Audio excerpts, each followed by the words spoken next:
All right, welcome back to another module of QART, module 7, and this one is reflection and adaptation. So in this module, we're doing a quick review of what we learned in the entire QART system, um, and then really we're reflecting on how the system was and what kind of feedback you have as the individual that went through the system. So, in the program, in court, it's a evolving program.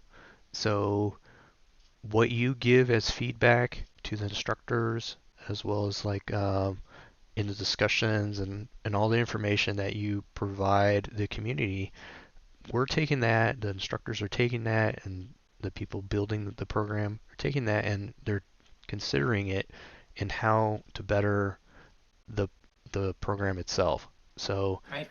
your feedback is super important to how we progress. Maybe something was a little confusing, something wasn't meshing with you correctly, and maybe there's a different way to speak to the type of people that you are, versus somebody else. Um, so we're really taking that to heart, what kind of feedback you give. But starting off with this module, we want to go and kind of relive the experience that we had through this program itself from start to finish. Just a quick overview. So um, in the last module, we kind of did that a little bit, but in this module, we just want to talk about, what we experienced in this program. So the first thing we started with was really engaging in archetypes and understanding what symbols are. Like um, clearly archetypes are very diverse. There's some could say an infinite amount of them, and there's very dominant ones that express in culture and Western culture and different cultures and also in our lives. I know Karen, you talked about the caregiver quite a bit, the creative, um, maybe a little magician in there, and the Mm-hmm. sage, things like that. Um, Mm-hmm. and we explored those diverse archetypes and symbolized them, and then we associated certain emotional aspects to each of those archetypes. So, the caregiver clearly has its a very distinct emotional response from that, Mm-hmm. um, as well as like the sage and the creative things like that. And so when we um, associate it, then we kind of amp those feelings up too. We kind of segregated them from the things that we feel emotions to and put them into their own little box. So, and then Right. symbolize them. So, you know, um, something that is hard, and I think we've done a pretty good job, is seeing that the emotional energy that is associated with archetype isn't necessarily associated with the task that we're doing. So Right. we can take the caregiver archetype and take it away from the caregiving and still feel that powerful emotion. Once Right. we feel that, now we can amplify that up and we can then put that into a symbol, a box, and then utilize it. So, um, and that would be considered like the symbolic visualization. So we now have something that we can look at and we can see, we can touch, we can smell, and now we can engage with that. Um, and then we thought about goal setting, using the SMART system, um, and setting up realistic goals and really figuring out what it is that we're trying to get. There's always the big get, the big thing that we want to go to, and the really big one is kind of the unknown Right. piece. But there's little steps that we can take to get to the unknown. So we set the realistic goals of the smarter or the smaller pieces to the big goal that we're trying to get, and we start Right. working on the small wins in order to build up to and learn from the experiences that we get from those small wins to build up to the big win, and then hopefully figure out where this is going, where this story of our life is taking us. Right. Sometimes the path takes you in a little bit different way than you thought it would, but Yeah, that's why you got to set your smaller goals, because you may set a goal and as you're working through it, it takes you to a different goal than yeah, you actually had in your pathway. So I mean, it is very important to work those and look at them and go, oh well, I'm supposed to go this way then. So yeah, yeah. You bring a good point. Um, sometimes using court, and we've talked about this before, is that we don't really know what we want. And when we start using the emotional energy that is associated with the right brain activity, that starts bleeding over, that information starts bleeding over into the left brain, and we start right, realizing information that we didn't have before. So, it's like somebody gives you a plan and they say, "Oh, I need you to do all this stuff," and you don't right, really, you may have an idea where it's going based on the information you were given, but then they come back and they go, "Oh, here's more information that I didn't give you the first time." And then you're like, right. "Oh, this is actually not going in that direction. Now Hmm. I see a bigger picture." So Right, when you start accessing that part of your brain, they typically are is not accessed due to trauma and that we've experienced in our life, then we start seeing a different goal outcome than we thought before, and we start realizing, oh, this is the direction I'm going in. This is right. not what I thought. So, Yep. um, and anybody that started a plan or a program or anything like that has realized that, like, halfway through you're like, oh, I need to go back and redesign this whole entire thing because it's Exactly. not working out It's the not way I how it's thought. supposed to work. I think you have touched on that in your own personal Oh life. yeah, So. yeah, over and over and over again. Yep. Yep. Yeah, Yep. it's very symbolic of the greater maze that is a human being.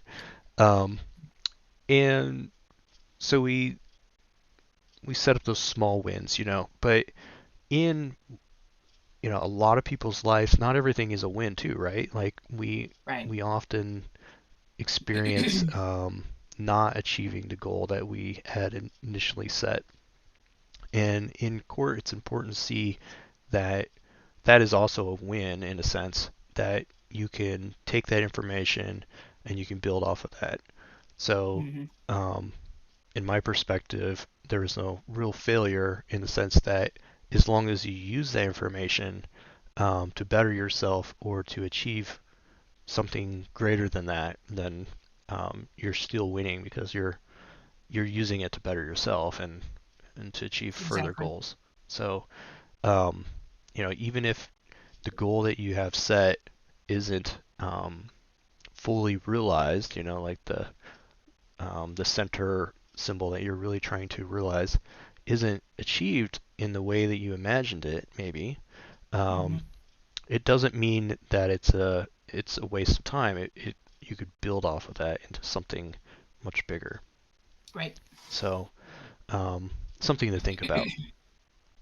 And then we used memory wheels as a symbolic tool to kind of display in front of us all the symbols and how they associate to each other, all the archetypes and emotions and then our symbol, how they're all associated and how which archetype and the energy we can use in order to achieve um, the direction we want and then achieve our Hmm. goal. So we went through quite a bit. These are pretty big, deep concepts that can take a lot of time to integrate. And in the last module, we talked about integration and how to really take this course and turn it into a daily useful practice that you can use in your daily life. So, you know, um, how did you feel about the the court system as you went through it, and um, what did you see as beneficial and maybe something that wasn't as helpful for you? Um, well, I think the whole thing has been beneficial. I've learned a lot about just myself and the techniques of the court system and how I have been utilizing them, and then how to organize like the smart system in this. It's very helpful organizing things for me, figuring out how to set the goals and work towards the goal. That is probably one of the best fundamental things I've gotten out of the court system. Though the memory wheel, uh, such a great tool. When I was putting my one together, my daughter was sitting in the room with me and she was watching, and so I was explaining how this works, and she was fascinated. And so we really sat and got to talking about it. And like, I have used this memory wheel for, it's a very basic one that I put together in my video. This memory wheel since I put it together, and it's fascinating because it lets you think deeper than I on you don't think on the surface level. It gives you an ability. It's kind of like going down a hole. Hmm. Gives you that ability to think in depthly into what your symbol is, what you're working towards.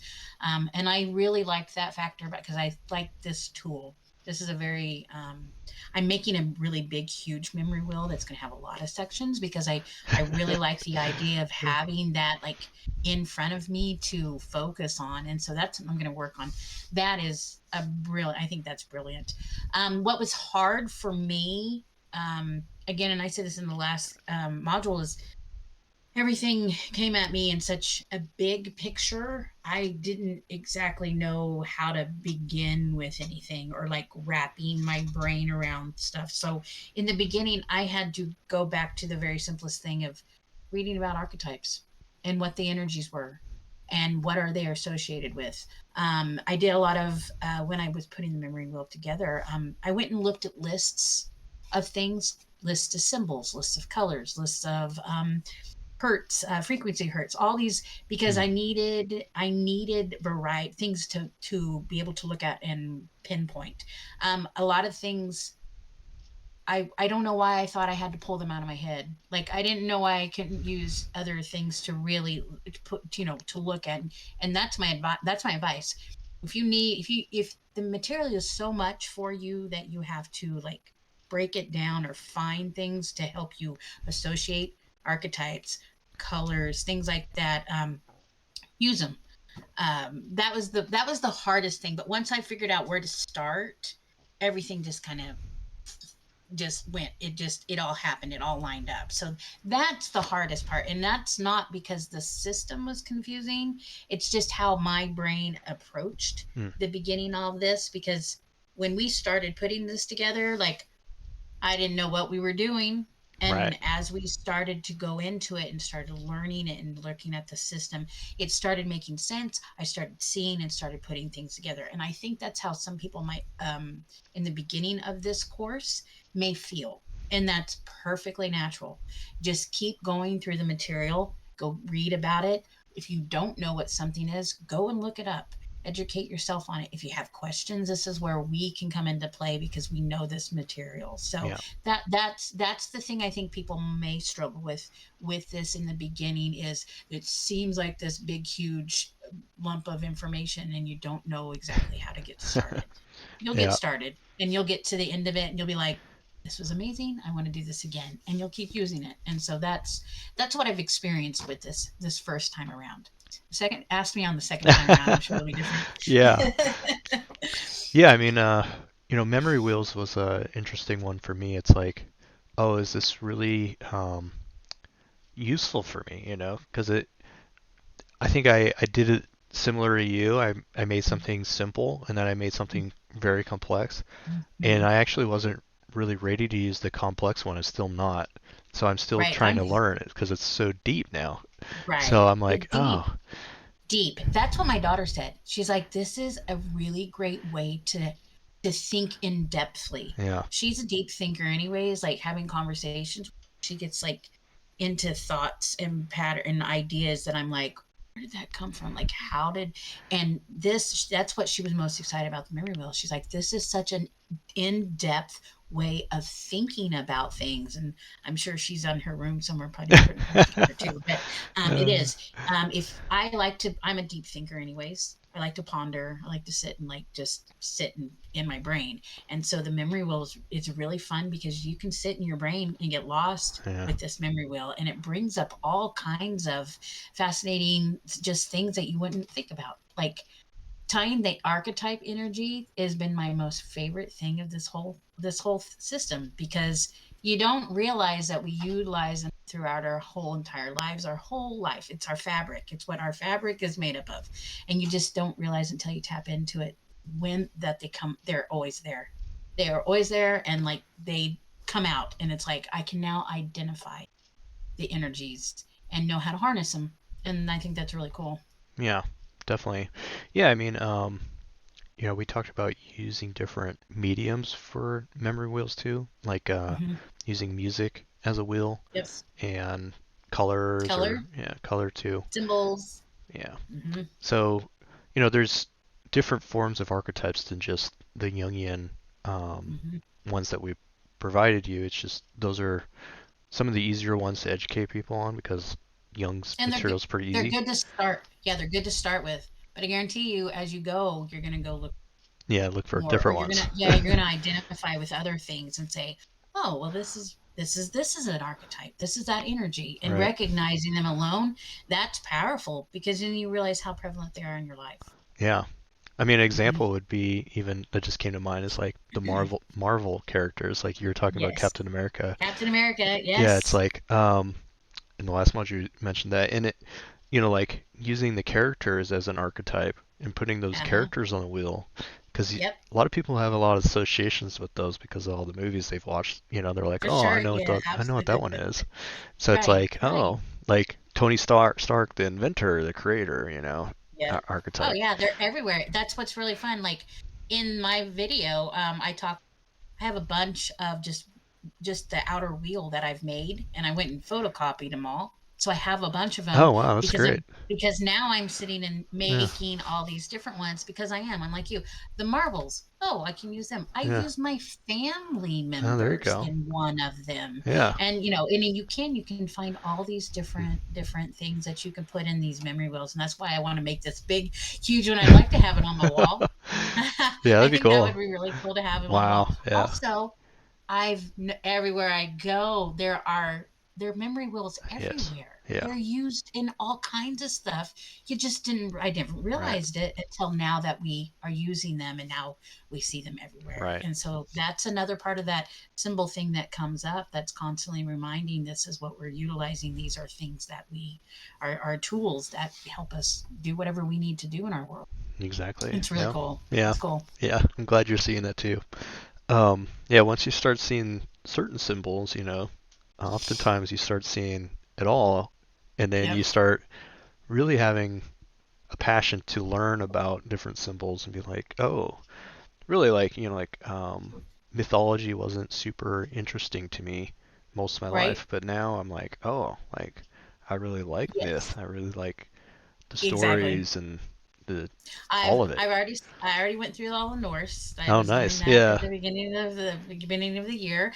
I'm in my Greek mythology at this point in time. Oh, I'm the nice. same way. Like I they weren't something that was prevalent. We learned about stuff like the Greek mythology and Yeah. stuff, but it didn't hit. It didn't hit. It was just kind of Right. like, whatever. Yeah. But now, yeah, like start reading the Norse, and then you look at that and you go, okay, well, these are the same, and you start finding the same ones that Yeah. correspond with each other. And so even down to your biblical Yes. mythologies and Yep. stuff like that's it's everywhere, and it's the fabric Yep. we're all made up of. Exactly. And it's cool to be able to recognize them now. Yeah.